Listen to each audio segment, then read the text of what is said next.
Hi guys! So tonight I wanted to make a video about something a little different create around my writing besides reading one of my books to you. So I thought I'd give you a glimpse into my writing process. It could be helpful or it could just be, maybe it's just something I do.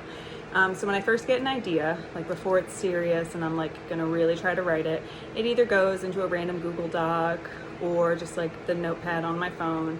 Every now and then I'll put a little bit into a notebook. I own way too many notebooks. I don't know if other writers are that way, but that is how I am. I feel like I need a new one for every story, even if I use it for that story, I use about 1 page to maybe 4 pages before I never look at that notebook again. So gotta get better about that. But once I get more serious, I start to kind of Google images of like what the inside of my characters' houses are going to look like, some clothing. My most recent book, Stranded, is about going cage diving with great white sharks, and there's a life raft involved. So I needed all those visuals for me to be able to see. But once I get to that serious level and I've got these pictures picked out, I've got a cover designed, and then I've written like 2 to 4 chapters, they get dropped into the writing binder. Sorry it's backwards, but just is. So I've been wanting to share one of these for a while, but it took a little minute because I didn't want to share when I wasn't done writing. So first you get your artwork. So here's your cover. I put that in there first. I'm sure you can't hear me when I do it like that. And any kind of artwork within the story is going to go in that section. So the beginning of the story starts at a party. I went ahead and made like a birthday invitation, and I put that in there. So any kind of artwork, any kind of things that I like to see while I'm writing. Let me see, there's another piece in here. So see, my main characters have a home in Cape Cod in this story, and that's where it begins. I don't want to give away too much about the later parts of the story, but I go find a home I like, and then I get all the little images together and I put them in here so that when I'm writing I can reference it and look at it. And then I have a research tab, and that goes with information like this is about the cage diving company, and it kind of tells the route and what the day, like what you can expect when you go out there, so that helps me write it. And then the brainstorming can either be, sometimes it's a Google sheet that I've laid out where I've got characters, some of the plot points. Sometimes it's just a Google Doc where I've written some stuff out in bullet points. Sometimes it's like an actual little thing where I've written out. And then once I get really started writing and I've got more scenes to put together, then I start really detailing it in this binder. See, so you've got all that information in here. And I just write it all down. So there's a few more pages of that. And then you have the manuscript, which is the last piece of the binder puzzle.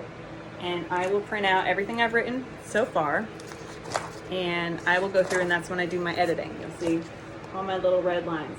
So that's where I go through and I edit. And then I open my Google Doc back up and I start writing that. I fix my edits and I start writing some more.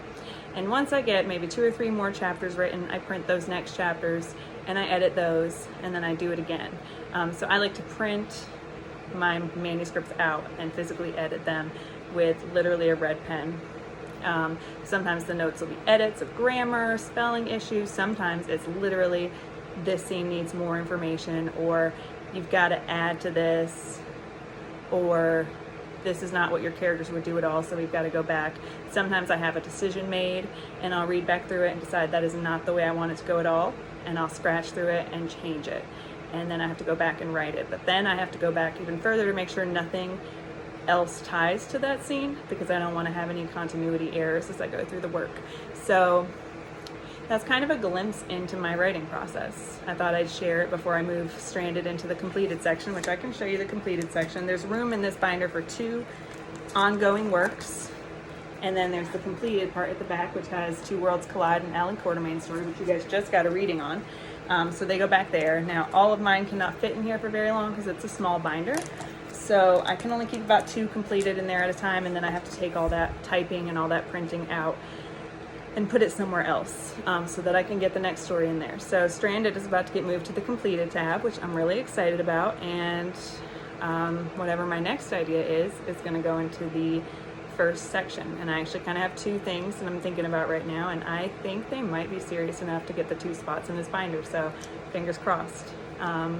Anyway, so I just wanted to give you a glimpse into my process and kind of show you like where the magic is made. And hopefully you found it interesting and not too boring. And I hope everybody enjoys the rest of their Sunday. Go grab Stranded if you want it. It's available now on Amazon. I will be doing a live reading pretty soon, not sure when yet, I haven't planned it. Two Worlds Collide, an Alan Quartermain story, is available as well, and it's a sort of sequel to Two Worlds Collide, a Dr. John Watson story, so you can check that out too if you want to. But all my books are on Amazon, and just search Erica Jackson and you can find them all. Happy Sunday again, and I will talk to y'all later. Bye!